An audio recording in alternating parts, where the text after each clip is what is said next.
कितना पैसा आया, कितना काम हुआ, कहाँ से कहाँ तक हुआ, कहाँ से कहाँ तक कितने पैसे का काम हुआ, कितना बच गया, कितना पैसा वापस गया सांसद निधि का, विधायक निधि का, मंत्री। आप सभी को मेरा प्रणाम। इस देश में दो संविधान है। एक तो बाबा साहब भीमराव अम्बेडकर जी का संविधान जो 26 जनवरी 1950 में लागू हुआ था।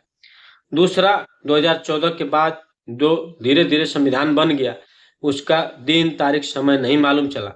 आदरणीय हमारे देश के प्रधानमंत्री श्री नरेंद्र मोदी जी ने जो बना दिया, वो संविधान ये कहता है कि हर आदमी का आय व्यय सरकार को एक क्लिक में पता चल जाना चाहिए। कितनी प्रॉपर्टी है, कहाँ कहाँ इनके मकान है, कितनी जमीन है, सब कुछ सरकार एक क्लिक में जान जाएगी। कितने आपके घर में खर्च हो रहा है, 1 रुपया से लेकर और 1 करोड़ तक का, 1 अरब तक का, सब सरकार के पास डेटा रहेगा।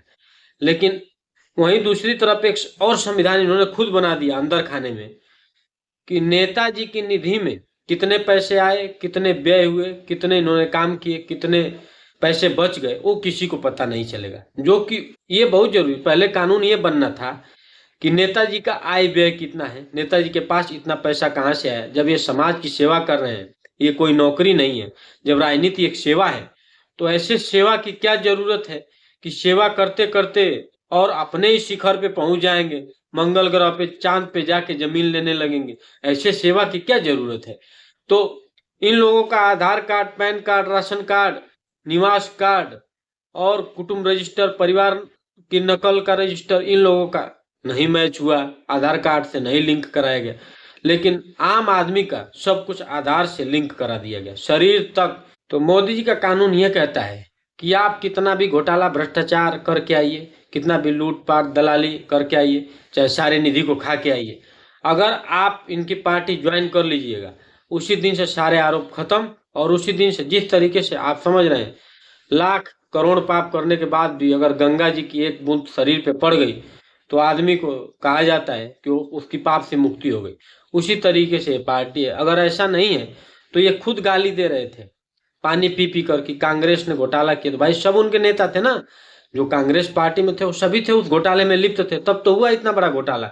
तो जितने बड़े नेता थे कांग्रेस के, वो सब बीजेपी में आ गए। और जब बीजेपी में आ गए तो उनको अहम मंत्रालय का जिम्मा थमा दिया गया। हम किसी का नाम नहीं लेंगे, विवादित, इतना विवाद हो जाएगा फिर अगर नाम ले लीजिएगा, तो इसलिए नाम नहीं ले रहा हूं। लेकिन जितने भी बड़े लोग आए हैं कांग्रेस से, जो नामी गिरामी लोग थे, उन सबको अहम मंत्रालय थमा दिया गया। तो मेरा दुख, दर्द, पीड़ा, वेदना, तकलीफ ये है इस सरकार से कि आम आदमी का तो आप सब कुछ, 1-1 रुपए का हिसाब, पाई पाई का, जमीन जायदाद का, उसके घर खानदान का, उसके पूर्वजों तक का डेटा आप निकाल ले रहे हैं। लेकिन इनकी आय व्यय जो जनता के टैक्स से पल पल रहे हैं, जो जनता के टैक्स पे पल रहे हैं, जो लूट खसोट दलाली भ्रष्टाचार करके ही आगे बढ़ रहे हैं, इनका आपने डेटा क्यों नहीं, इनके लिए कोई आपके डिजिटलाइजेशन की सुविधा नहीं, इनका ये सारा जो तंत्र था वो आधार कार्ड से नहीं जोड़ा गया, इनका लूट खसोट भ्रष्टाचार दलाली वैसे ही चलता रहेगा। ये लोग चुनाव लड़ सकते हैं जेल से मर्डर करके, दागी नेता भी चुनाव में आप मैदान में और आपकी पार्टी ने टिकट दिया है, लेकिन आम आदमी अगर उसके ऊपर एक मुकदमा दर्ज है तो उसको नौकरी नहीं मिल सकती है सरकार की। अब आप ये सोचिए, वो आदमी, मतलब ये जो दो विचारधाराएं, दो संविधान, दो नियम, दो कायदे, दो कानून इस देश में है, वो क्यों है इस 21वीं सदी में? है कोई जवाब इनके पास? इसलिए मैं मांग करता हूं, मैं सरकार से मांग करता हूं और आम आदमी से इस पर एक सहमति भी चाहता हूं। आप लोगों से हाथ जोड़कर विनती, निवेदन, प्रार्थना भी कर रहा हूं कि अगर ये हमारी मांग जायज लगे तो आप भी हमारा साथ दीजिए, हमारे आवाज को जन जन तक पहुंचाने का कार्य करिए। अब मैं ये सोच रहा हूं कि जो भी प्रधान है, विधायक है, सांसद है, मंत्री है, मुख्यमंत्री है, इन सबके निधियों को भी ऑनलाइन डिजिटल प्लेटफॉर्म पर डाल देना चाहिए। जितना पैसा आया आदमी एक क्लिक में, कोई भी बच्चा बच्चा, देश का नागरिक जिसके पास फोन है, जो गूगल उपयोग करता है, जो ऑनलाइन सोशल मीडिया का उपयोग करता है, वो जान सके कितना पैसा आया, कितना काम हुआ, कहाँ से कहाँ तक हुआ, कहाँ से कहाँ तक कितने पैसे का काम हुआ, कितना बच गया, कितना पैसा वापस गया सांसद निधि का, विधायक निधि का, मंत्री निधि का, मुख्यमंत्री निधि का, प्रधान निधि का, बीडीसी का, जिला पंचायत का। ये सारा जब तक डिजिटलाइजेशन नहीं होगा, जब तक हर अधिकारी का बजट डिजिटल नहीं कर दिया जाएगा, तब तक इस देश की कालाबाजारी, लूट खसोट, भ्रष्टाचार, दलाल और दलाली इस देश का बंद नहीं हो सकता।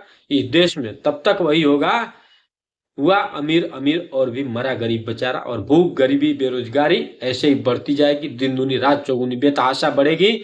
और ये जो मोदी जी का कानून है 2014 के बाद वाला, वो ये सत्य साबित होगा कि नेताओं को, इनके लोगों को, वीवीआईपीओ को, अधिकारियों को खुली छूट दे रखी है लूट करने की, और जनता के ऊपर एकदम शिकंजा कस रखा है। किसी के पास अगर 10 लाख रुपया आ गया तो अगले दिन बैंक वाला पहुंच जाता है, लेकिन इनके पास अगर 10 अरब रुपया आ गया तो कमीशन फिट है वहां पे।